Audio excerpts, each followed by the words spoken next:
ఆరే రుచులని అనుకున్నానే నిన్నటి వరకు ఏడో రుచినే కనుగొన్నానే నీ ప్రేమతో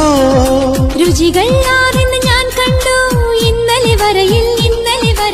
ഏഴാം രുചിയും ഉണ്ടെന്നറിഞ്ഞു നീ പ്രേമത്തോ నిన్నటి దాకా నాలుగు దిక్కులు ఈ లోకంలో ഇന്നു മുതൽ నువ్వే దిక్కు ఎల్లోగത്തിൽ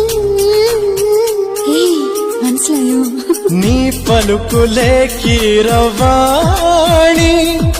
నా పెదవితో తాళమేయని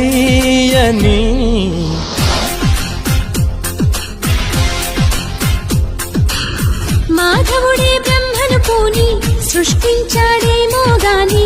60 కేజీల చిలిపితనాన్ని అలుపన్నది ఎరుగని రవితేజాన్ని